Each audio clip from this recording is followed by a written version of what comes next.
developments in the war in Ukraine that we want to get to, including big admissions from NATO that Ukraine will become a member of NATO after all. The United States admitting it can't track any of the weapons heading into Ukraine. And President Trump saying that we're all headed for World War III.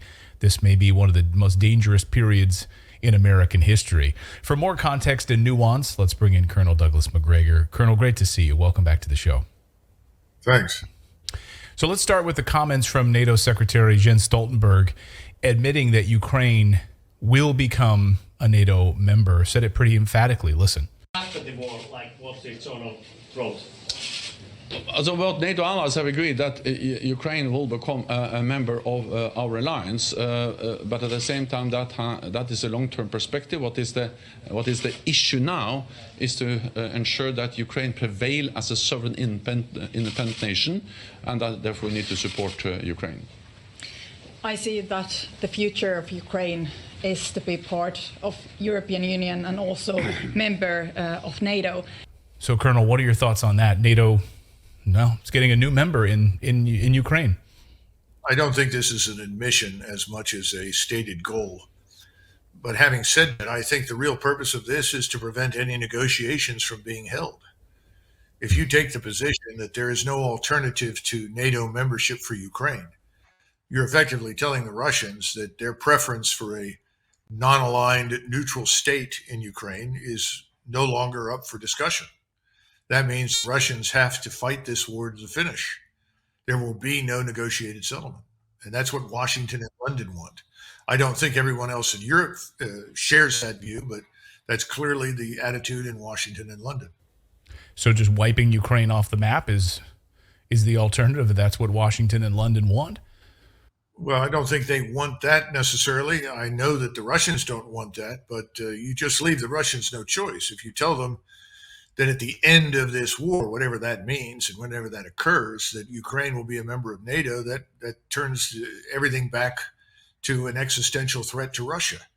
The Russians know that if they relent in any way, if they admit, for instance, that half of Ukraine can become part of Russia, in other words, the western half or something, then they've got the problem they had back in January and February, which is this huge anti-Russian force, highly trained, well-equipped army ready to attack them. So why would they do that? So this is designed to kill any hope for a negotiated settlement. That's all. Fascinating. Then, of course, we have President of Ukraine Zelensky saying yesterday that American sons and daughters will have to shed blood in Ukraine, that's what we have to do in order to secure the victory.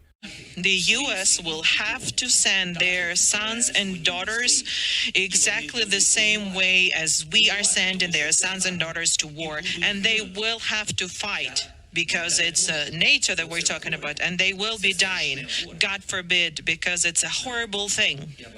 What did you make of that? Well, there are two things. First of all, he's admitting the truth. Ukraine cannot win this war.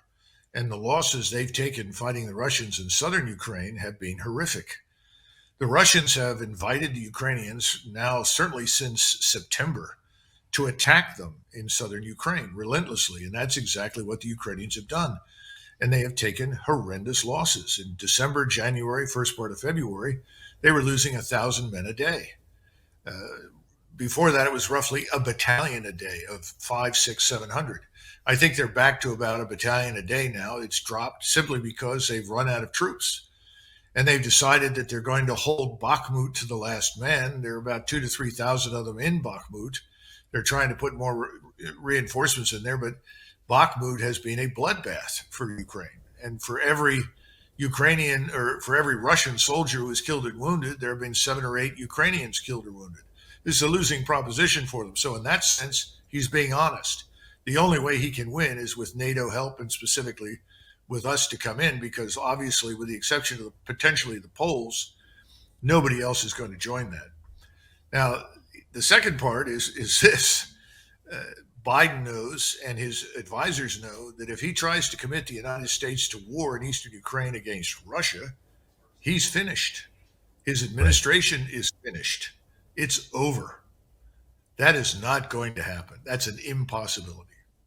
So then does Biden want another Afghanistan. I mean, on his resume, we have the Inspector General for the Afghan War, John Sopko, just coming out and saying that the American-made weapons falling into the wrong hands. We can't track any of these weapons. They're falling into all sort. And now we have the admission that the Russians have captured American weapons. That's another big piece of the story we wanted to ask you about today. So the Inspector General for the Afghan War saying we're literally on the precipice of seeing another disaster like we saw in Afghanistan. I guess that's going to be on Biden's resume. Well, I think that's probably inevitable because the Russians will win this. They will do whatever it takes. We will not. We have no vital strategic interest in Ukraine, and certainly not in eastern Ukraine, never really did. And no one in Europe wants to march east to Moscow to end the war. Remember that Zelensky and his defense minister made a comment the other day that this war will end with Ukrainian tanks in Red Square. Well, that's absurd. It's never going to happen. So I think we just have to understand that this is a desperate situation. The Ukrainian government is very weak. It's held in power by these neo-Nazi radicals that threaten to murder anyone who threatens them. They're killing soldiers that leave the front that try to escape. They're filling the ranks with old men, women, young boys. This is insanity. That's where we are. How long can this last? Well, that's up to the Russians, because the only way the Russians can put an end to this is to sweep north out of the south, to come down out of the north from Belarusia, surround Kiev and make it clear that they're through. That's what the Russians ultimately have to do. If they don't do that, this thing will just drag on. We'll continue to send things, and they'll continue to kill Ukrainians until there are almost none left. And remember that all the Ukrainian refugees that you talk to in Western Europe, there are perhaps 8 or 9 million of them. There are another 2 million inside Russia. They all say the same thing. We'll never go back. So they're not coming back. So the population has dropped from about 37.4 down to somewhere between 18 and 22 million. Ukraine is dead as a nation state, in my judgment. It's already dead. 40% of its cities, infrastructure is destroyed. All of its industrial base, everything that is of any real value in Ukraine, the Russians are sitting on. And that's traditionally been Russian, and the people who live there are Russian. That's the whole point. So I don't know where Ukraine goes from here other than what you just heard. And remember, every small state knows that if it wants to win, it can only win if it can drag in somebody bigger to win it for them. Serbia was successful in enticing Russia to join it in its fight against Austria-Hungary. That of course, precipitates World War I. We entered the war in 1917 and showed up in great strength in 1918 because the British and the French were losing the First World War to Germany. Had we not entered, we'd have ended up with a very different picture strategically in Europe.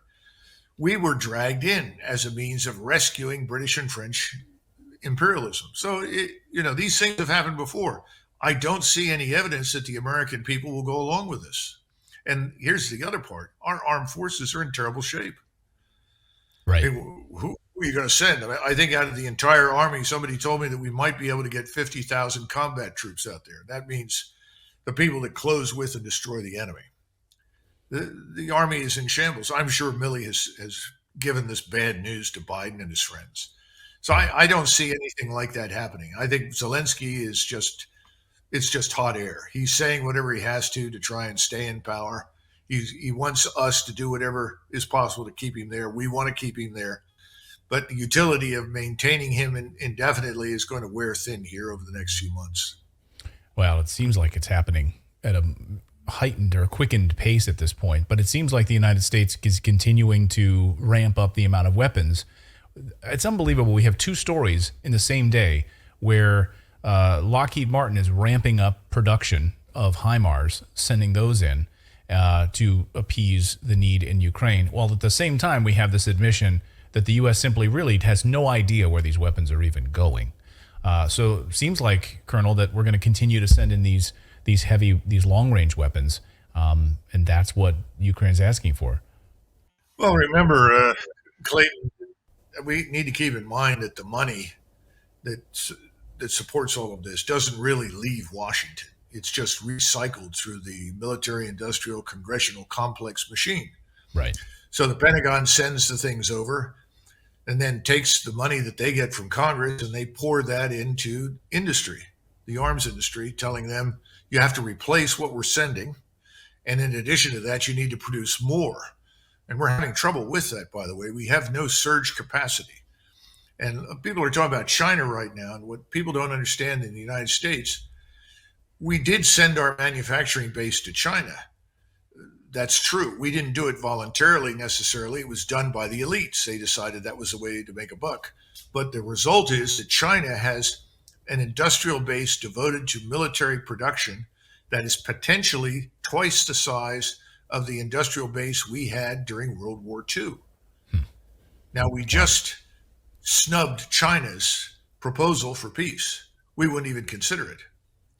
And if you're sitting in Beijing and you had any reservations about assisting Russia, those are over. So you're going to send Russia whatever Russia needs because your assumption is, we in Beijing are next on the menu. If Russia fails, they'll go to war with us.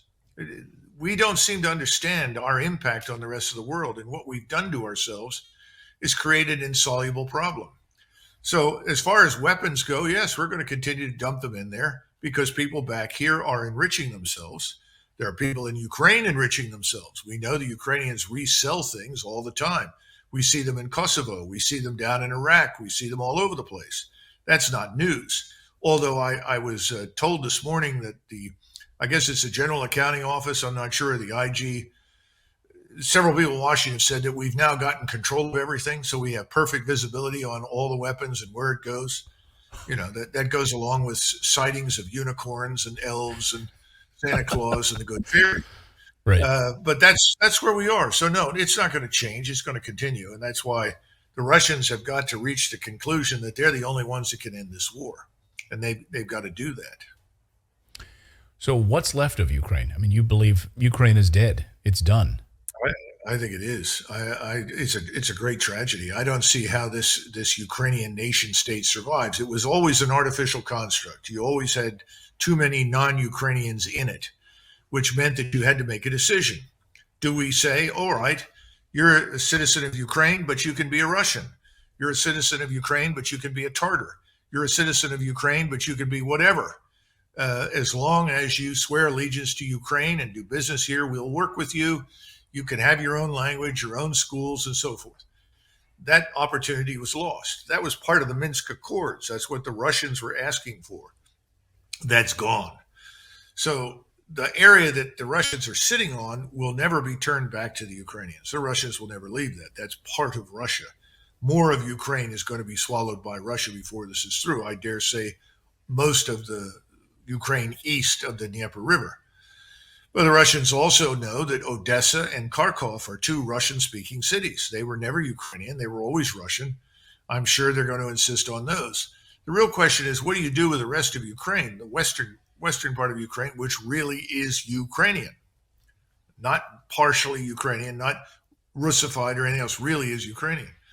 I don't know. I mean, the Poles all already seem to aspire to acquire it as part of the restoration of the great Polish-Lithuanian Empire.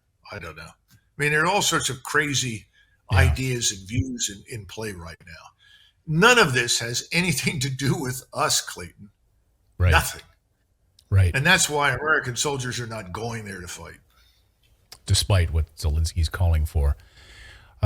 Unbelievable. Well, Colonel, thank you so much for this. As always, thank you for your analysis and the nuance. We really appreciate it. And we'll continue to...